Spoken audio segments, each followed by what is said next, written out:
دیارە ئەو ڕەوشەی کە ئەمڕۆکە لە هەر چار پارچەی کوردستان دەگوزەرێ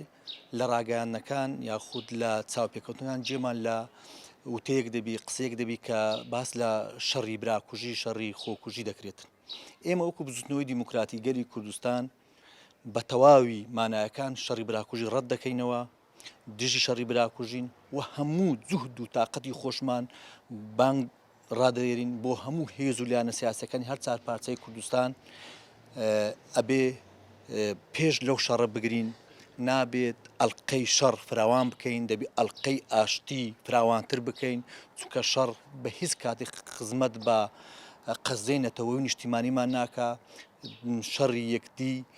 دوشمن ئیسفادە لێ دەکا، گەل لێ زەرەر دەکا. بۆیە ئێمە وەکو بزوتنەوەی دیموکراتی گەلی کوردستان بانگ لە هەموو هێزولیانە سیاسەکان دەکەین بێن یەکێتێکی نەتەوەیی لە بڕی شەڕی ناوخۆیی ڕابگەینین، چونکە یەکێتی نەتەوەیی دەبتە زامنی سەرکەوتنمان باش دەزانین هەموو لایەکمان زانین ئەو وڵاتانەی کە داگیریان کوردین یاخود دانەوێت زیاتر داگیرمان بکەن ئەکید بیر لە شەڕێکمان دەکەنەوە، ئەکید بیر لەوەمان دەکەنەوە پێکدیمان دابدەن، ئەکید بەوەی دەکەنەوە زیاتر لەگەیەک دوڕدۆنگ ئەو بین ئەوەی زەرری بە ئێمە گەیاندیە ئەو لێک دووریەیە. بۆیە بانگی یەکێتێکی نەتەوەیی دەکەین بۆ هەموو چارەسەرکردنی هەموو کێشە و گرفتەکانی کە لە نێوان هێز و لیانە سیاسەکانی هەر چار پارچەی کوردستان هەیە.